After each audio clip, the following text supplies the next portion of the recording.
Oke, salam dan salam sejahtera. Ada pencerahan saya berkenaan dengan kes saman yang difailkan kerajaan Malaysia melalui Lembaga Hasil Dalam Negeri LHSDN terhadap peguam kanan iaitu Tan Sri Muhammad Syafiee Abdullah untuk membayar tunggakan cukai pendapatan melebihi 9 juta.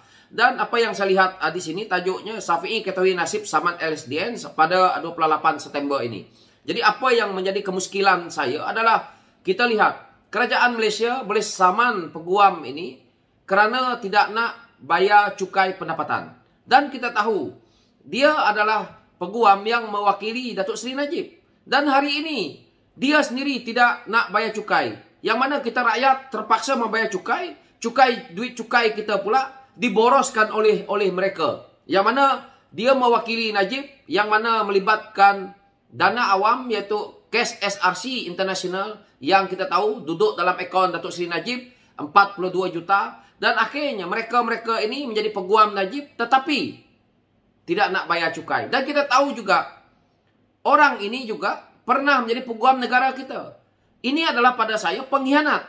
Kerana mereka inilah yang duduk di tampuk pemerintahan negara kita ini. Mereka inilah yang terlibat dengan undang-undang negara kita. Tetapi mereka tidak nak bayar cukai. Tapi rakyat dipaksa, dikerah bayar cukai. Akhirnya kita lihat apa yang dilakukan oleh Najib, yaitu mencuri, merompak harta negara ini untuk kepentingan pribadi dan kroni-kroni mereka. Dan akhirnya mereka ini tidak mau bayar cukai. Termasuk Datuk Seri Najib sendiri tidak bayar cukai. Ini bukan fitnah saya. Ini adalah kenyataan yang dikeluarkan oleh media. Yang mana mengatakan kerajaan Malaysia file saman kepada Syafiee ini. Jadi apa dia keputusannya hari ini? Keputusannya adalah sepatutnya orang seperti inilah pengkhianat kepada negara. Dan keputusannya sepatutnya orang seperti ini juga harus dipertanggungjawabkan. Kerana tidak nak membayar cukai pendapatan. Kita rakyat yang kena bayar. Dan akhirnya mereka cuba mengelak.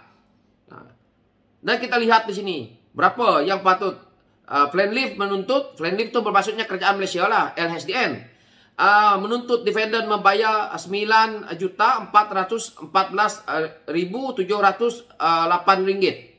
Faedah 5% tahun dari tarikh penghakiman sehingga tarikh realisasi, kos dan lain-lain relief yang disifatkan sesuai oleh mahkamah.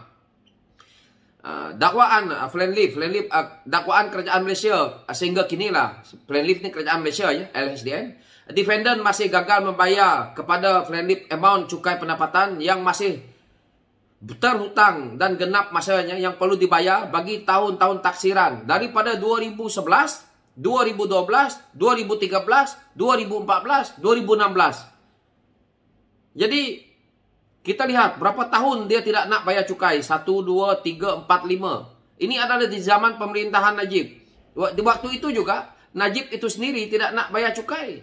Dan kita lihat kita rakyat dikerah untuk bayar cukai, tetapi kerajaan pimpinan Najib dia boroskan duit dengan berjoli, iaitu mencuri duit negara yang mana dikatakan derma daripada Arab Saudi, yang dikatakan juga daripada kerabat Arab Saudi ini. Akhirnya hari ini merengkuk dalam penjara. Kita juga lihat apa yang berlaku dengan isterinya, iaitu Datin Sri Rosmah Mansor, dengan penyelewengan dana juga melibatkan isu solar di Sarawak yang melibatkan 300 lebih anak-anak yang nak bersekolah di sekolah itu terpaksa menanggung masalah, iaitu kita tahu solar itu untuk fungsinya untuk air, bersih air dan juga elektrik, tetapi mereka berjoli. Kita tahu sekolah-sekolah daif di pendalaman Sabah Sarawak memerlukan kipas saja mereka dah bahagia. Tetapi akhirnya mereka ini duduk dalam pentadbiran negara, cukai pun tak mau bayar. Jadi kita rakyat terbeban dengan masalah ini. Hutang-hutang negara kita nak kena bayar dengan cukai-cukai yang perlu, yang ada seperti ini tadi. Tetapi kalau pemimpin atasan tak nak bayar, macam mana? Ini yang berlaku. Yang mana ini?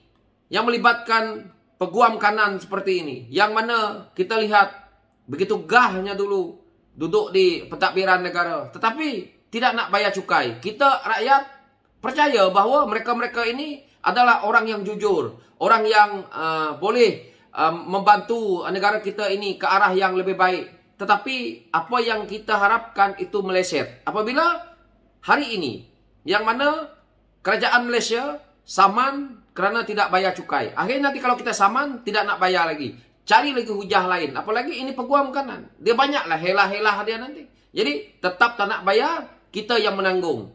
Jadi saya harap di waktu akan datang, pemerintahan kita, saya berharap kenapa saya perlukan pimpinan politik yang kita rakyat anak-anak muda ni, yang nak bangkit untuk kita menukar arah pentadbiran negara ini. Perlu kita melihat parti politik yang betul-betul ada integriti untuk kita bangunkan semula negara ini. Kita tak nak mereka yang duduk di atas tidak nak bayar cukai, tetapi kita di bawah, mereka buat GST lah, mereka naikkan harga barang lah. Kita tahu sekarang ni kita kena inflasi lah. Kita dengar kenyataan daripada mereka yang duduk di pemerintahan, yang duduk Menteri Kewangan hari ini lah. Lain yang sepatutnya dia perlu utamakan, lain yang dia umumkan. Jadi benda-benda ini kita perlu fikir kita dengan cara yang waras supaya kita jangan pilih pemimpin. Orang-orang seperti ini berada di tampuk kepimpinan negara disebabkan oleh pimpinan yang kita pilih salah. Kalau dulu kita tidak pilih Datuk Seri Najib ataupun UMNO Barisan Nasional, maka orang-orang seperti ini tidak menjadi masalah dalam negara ini. Dan kita tahu kes ini boleh terbongkar dan akhirnya kerajaan Malaysia boleh saman adalah disebabkan kemenangan Pakatan Harapan yang lalu. Jika tidak, orang seperti ini tidak akan membayar cukai. Dan saya harap begitu juga dengan Datuk Seri Najib itu sendiri, harus juga LHSDN saman kerana dia juga terlibat tidak nak bayar cukai.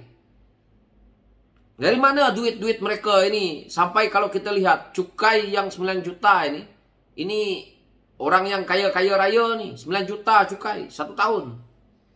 Jadi macam mana perkara ini boleh berlaku dan kenapa tindakan daripada tahun 2011, 2012, 2013, 2014 dan 2016 tidak ada. Kenapa waktu itu tidak ada tindakan daripada LHSDN? Kenapa apabila PH memerintah 2018 ini baru kita lihat banyak perkara-perkara yang terbongkar? Kenapa kerajaan ataupun waktu itu takut? Jadi inilah yang kita lihat. Apabila kita bercakap seperti ini, maka ada hujah mereka mengatakan bahawa waktu ini, waktu itu kami tidak dapat trace lah macam ni. Tapi benda ni dah 5 tahun tau. Daripada 2011, 12, 13, 14 dan 16 tidak ada keputusan daripada kerajaan Malaysia untuk saman. Kalau kita rakyat biasa yang seperti ini, saya rasa dah lama dah. Tak payahlah, puluh ribu je dah lama kita dah dicari sampai ke lubang cacing. Tetapi pemimpin seperti ini boleh pula cuba untuk mendelaykan kes ini dan sebagainya. Dan akhirnya hari ini kita lihat keputusannya. Pada 28 September kita lihat apa pula keputusan yang perlu kerajaan Malaysia buat jika dia cuba untuk membatalkan ataupun cuba untuk melengahkan kes saman ini. So, itu pencerahan saya. Kita rakyat kena fikir-fikirkan kenapa perkara ini boleh berlaku. Sedangkan ini adalah peguam kanan. Yang mana kita tahu benda-benda ni, itulah zaman Najib. Najib ni betul teruk lah. Patutlah duduk dalam penjara, menyusahkan semua orang. Inilah tali balut semua. So, sekian. Terima kasih.